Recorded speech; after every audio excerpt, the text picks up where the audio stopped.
Hey, Hey, Destiny. all right.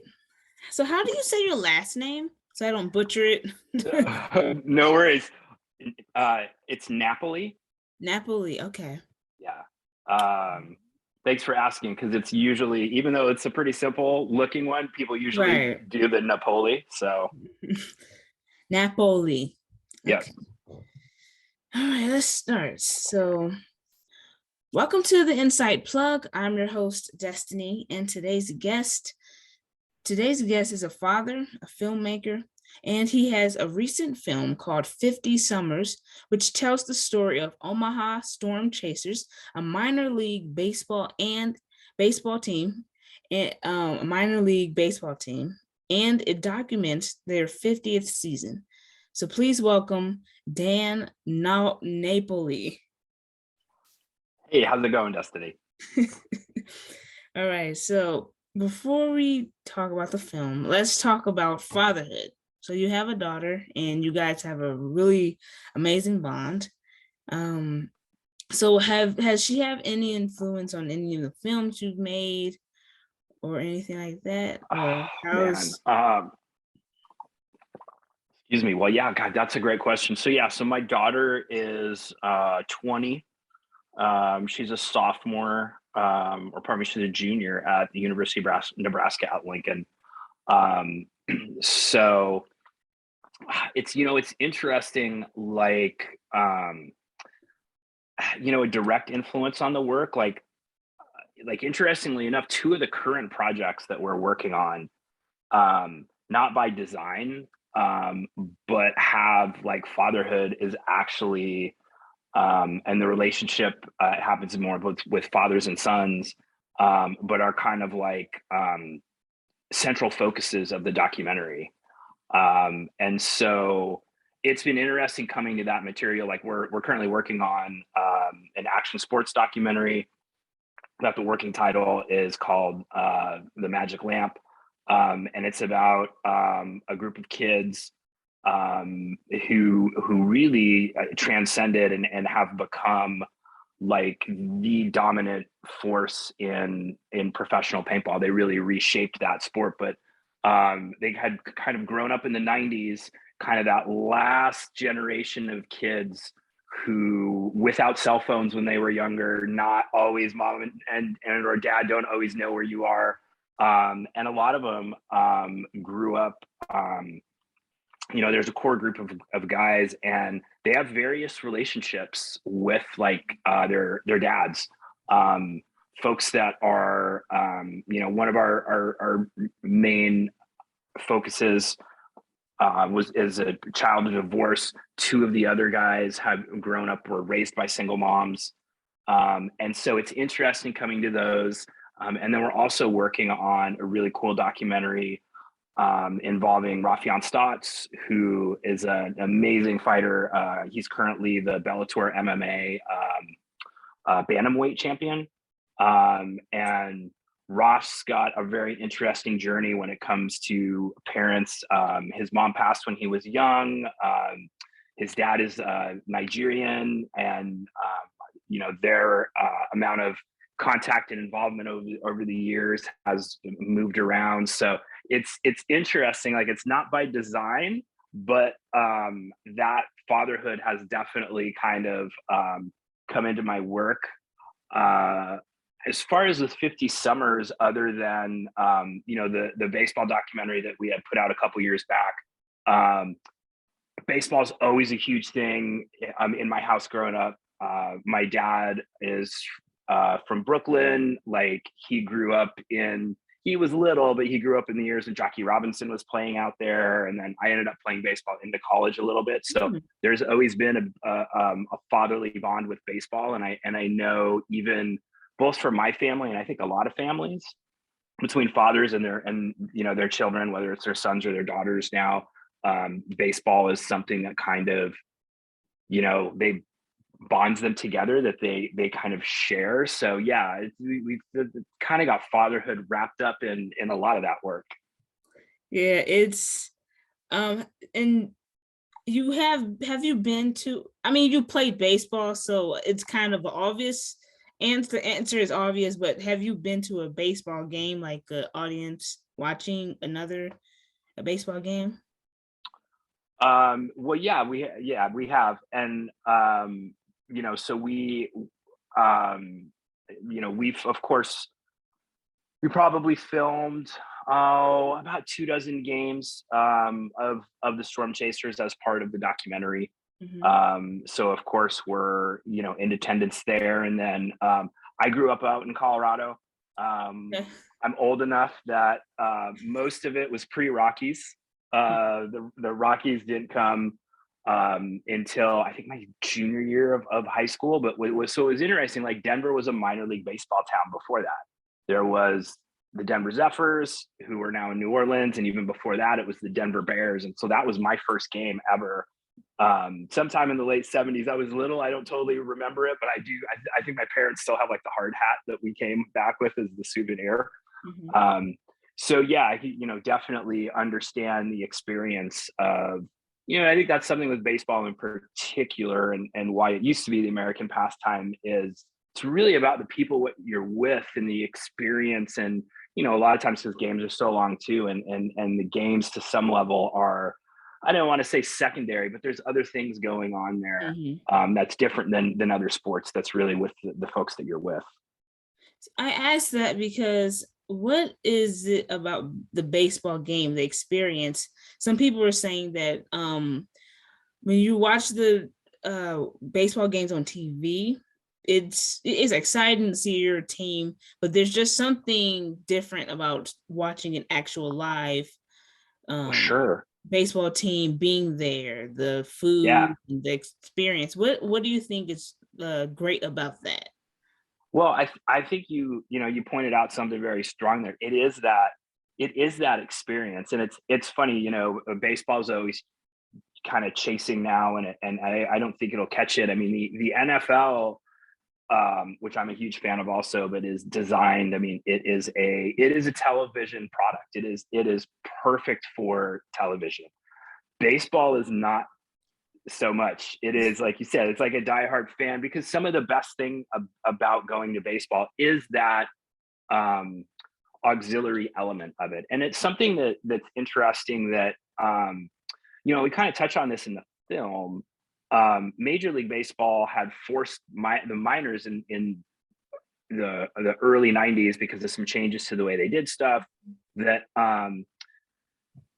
just for summary's sake, minor league baseball couldn't really sell, because they on the action on the field, they couldn't really control what was kind of going on there. Like, if they had an outstanding, player, as soon as the majors wanted them, they went up, and then there's some revenue things. And so minor league baseball started to figure out that it was really that auxiliary experience, like you're saying.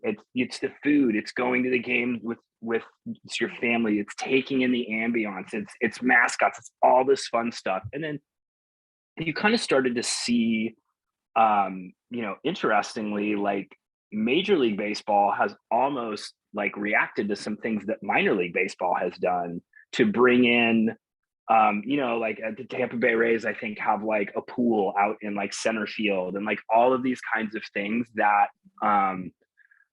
because going to a baseball game is such a draw that's so different than watching it on TV, because it's not just about sitting there and like just taking in what's going on the field. So I think that is what a lot of that appeal to it is. Again, of course, if you're a lifelong baseball fan and you're a diehard, it's, your team's your team and you want to watch them all the time. But when we're talking about some of those extra things, and again, it's like where you guys are. I mean, Coors Field, like a lot of those parks they started to build, represent that. They've got breweries and restaurants. They've got, you could spend a large majority of your time there, like not in your seat, and actually kind of walking around the concourse, if you will. And so I think those are the things that really tie in.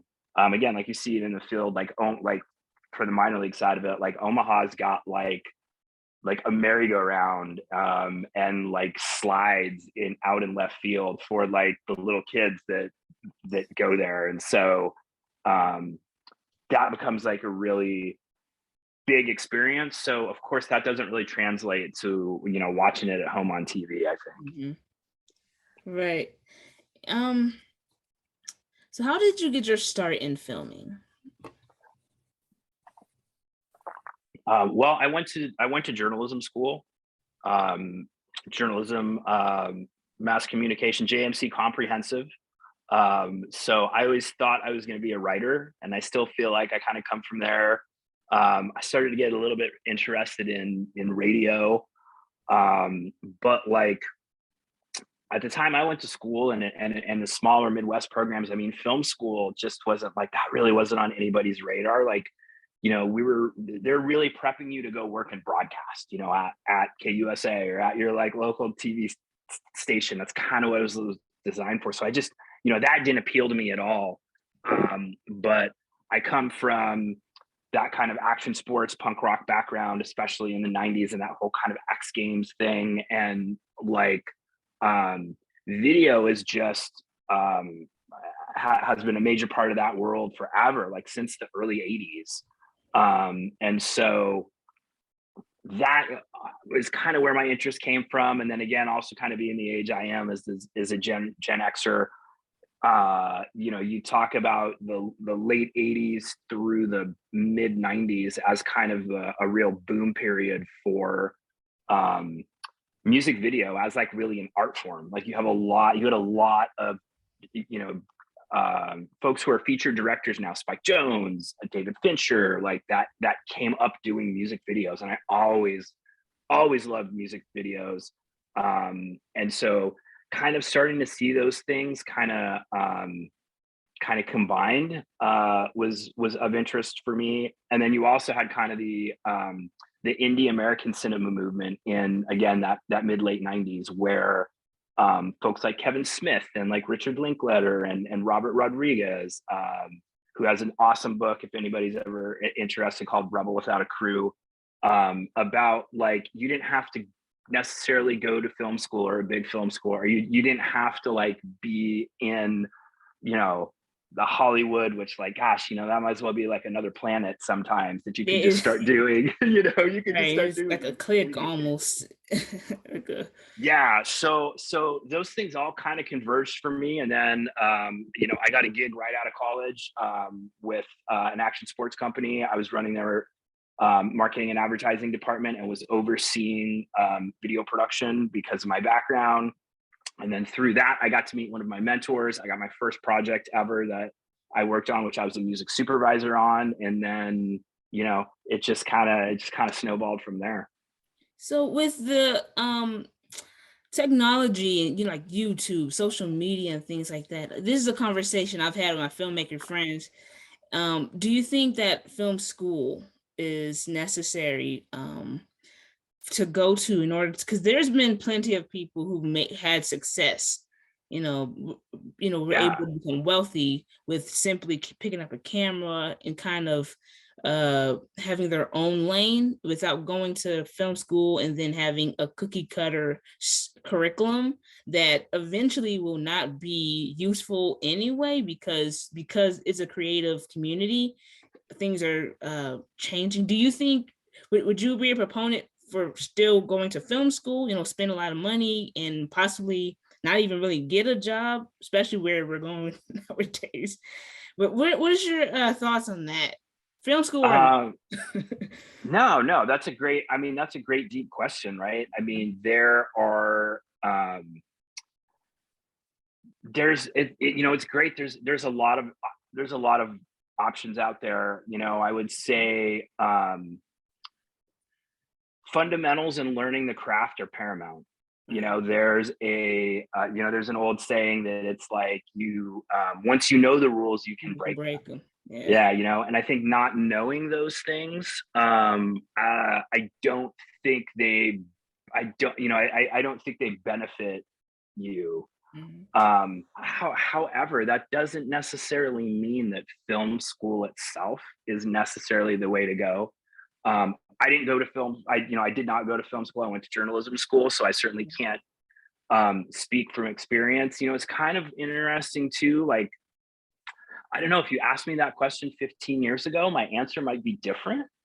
But you know, I do notice, so like a lot of our folks that we work with have gone to film school, and they just get such a discipline in like the language that we all need and whatnot. But again, on the other side of it, I mean, like I said at the top, right? I have a 20-year-old daughter. I know what a 4-year school costs. Holy, whew.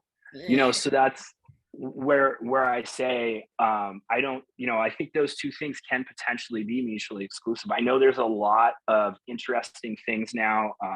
I've collaborated with some folks that have we've worked with people who have done programs like Full Sail down in Florida that are these kind of like 2 years, and I've been insanely impressed with how much they learn. Um, so I think um, it might be the way for some folks, but I certainly don't think it's the only way. And I think you have to combine, um, you know, learning the craft with actually the ability to go out there and get reps, right? And to do some Mhm. stuff. And again, that doesn't necessarily mean film school. There's a lot of different ways. You know, I'm always encouraging of folks, like even in Omaha here, like University of Nebraska Omaha or Metro Community College, like there are programs that have, you know, some not necessarily film but production programs. And some of the advantages to that, right, is you can get your hands on all kinds of equipment and you can get connected with a lot of other young like-minded young people, so like you can go and like do some work together. And that's some of the best. I mean, that's the other thing that I notice so much in the folks that we work with is it's so much a relationship business and a trust business as you get working. And a lot of our folks that we work with and we've been lucky enough to be brought into, their bonds were like originally made going to school together, and they had gone to film school. Now again, you could get that another way. So I guess I'm kind of cheating on my answer. I mean, yeah. So, why are you passionate about filmmaking? What Just drives love to tell stories, man. I just and I think also in a broader sense as an audience member too. I mean, I was super fortunate. Grew up in a really good household. Great mom and dad.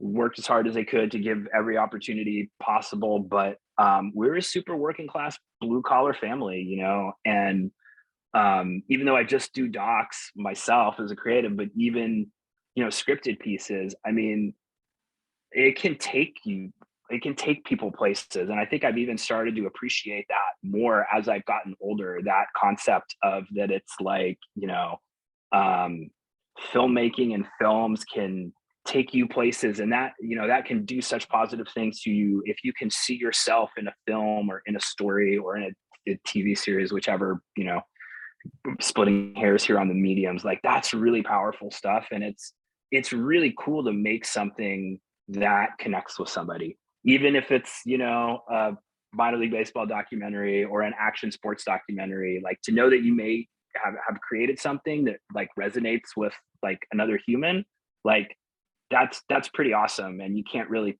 pretty hard to put like a price tag on that. Mhm. So, so how did you collaborate or come together with the film? How did you get the idea for the movie? And what do you want people to leave with when they see the film? Sure. So 50 Summers, the uh, um, the nugget for the film comes from our producer, Bill Hipsher, and that was really Bill's a lifelong Omaha guy, grew up here forever. So back when it was the Omaha Royals, and he, really saw that. He's like, hey, um, this is kind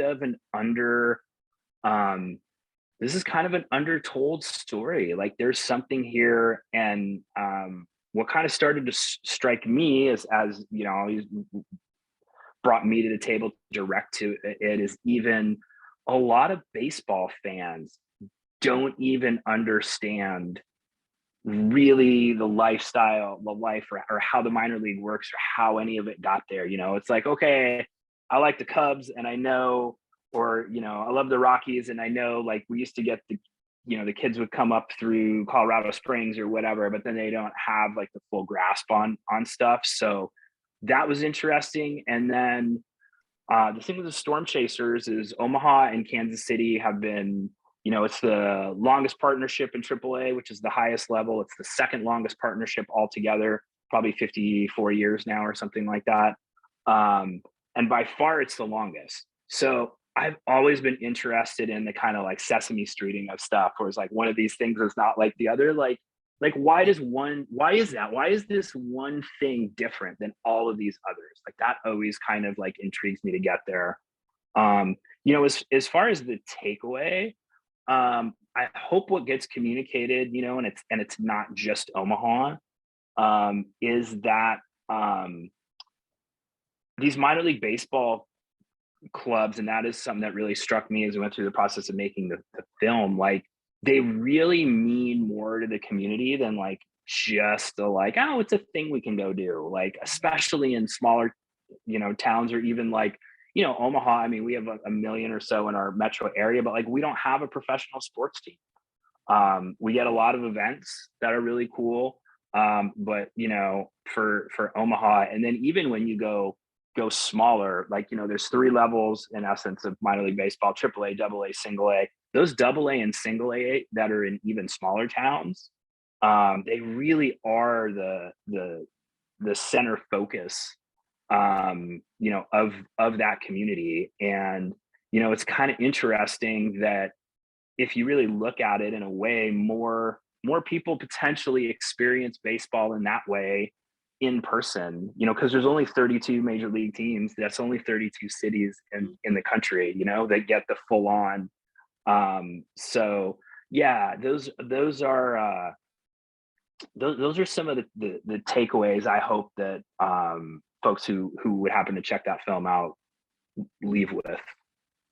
And to wrap up this interview, what is any projects that you're doing in the future or other than the 50 summers right now? Yeah, What are projects that you're doing, and how can people connect with you if they want to learn more? sure. You can find me or the company I work for, Herd at Films. Instagram is probably what we spend the most time on. I'm Dan Napoli Films, and then Herd at Films is just Herd at Films. Um, what we're working on, we've got 3 other documentaries in the hopper in 3 different phases, as we have kind of said. Um, Working on this project right now, that's fully funded, that we're on production on, called Magic Lamp, story of the Iron Kids, which is really about the if anybody's familiar with the Dogtown skateboard documentary, and it was really about the Zephyr team in the 70s that transcended that, changed that sport forever. Or Momentum Generation is about the surf movement in the 90s. um, this film is really about these kids that really changed that world, and changed that, and changed the game. But exploring, like I said, a lot of those deeper, um, deeper topics, if you will, fatherhood, and how do you become like a young how do you become a young man when you don't have a lot of dudes around you other than other 17-year-old dudes? What's that experience like? um Heart Means Everything is the Rafian Stocks documentary that we're working on. Like I said, Ross, the current Bellator MMA bantamweight champion. He's just a fantastic human and just has an unbelievable, amazing story. Kid from Houston. His journey's just been like really incredible. And then we are currently in pre-production and the financing on a project called Record Store, where and I'm also a huge music person, I suppose, as my posters Yeah, to the behind me. closest. That's really about the resurgence of the American record store. They've had an interesting journey. Record stores started popping up in the late 60s and early 70s by music enthusiasts, and by the 80s and early 90s they were the kind of like Starbucks of business, and have them on every single corner. And if you just wanted to make some money, owning a CD store is the way to go. Um, Obviously, streaming and the internet crashed that. But a funny thing happened, that these folks that did survive kind of like thrived. And been this big resurgence in vinyl the last 10 or 12 years.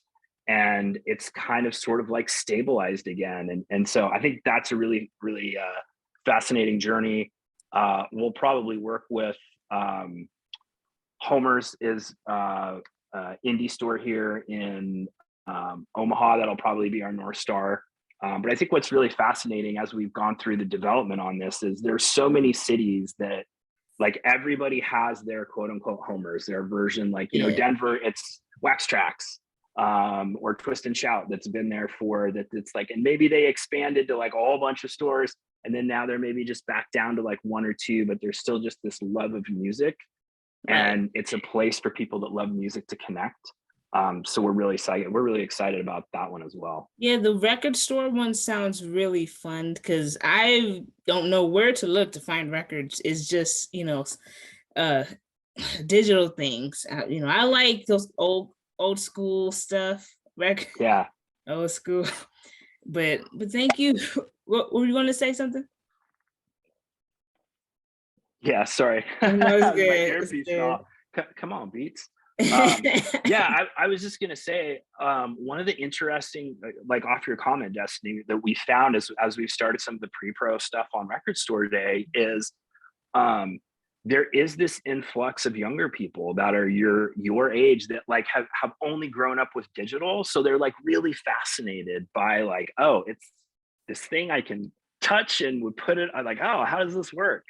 Um, Yeah. so that was it. That was really interesting. We've done some record store days, a couple of our early shoots, and I was really surprised just to see how many young people were there. So that was kind of cool. Yeah, I have older parents, so I know, the record players, eight tracks, Oh wow, dude. yeah. So anything 80s, 90s, 70s, Nice. 60s. I think I might be old soul, but Yeah, nothing wrong with that. but thank you for the interview. Had an amazing time talking about your movie, about the new movies and documentaries that you have coming out. I'm your host, Destiny Hopt, and this is Insight Plug. Thanks, everybody. Thanks for having me, Destiny. Yeah, have a good one. I'm Yeah, really take looking for care. that record. It's a documentary, you said? Yeah, yeah, yep. Okay, It's so I'll gonna be be a looking out for documentary, that. so Definitely. love it. Have a good one. Thank you. Bye.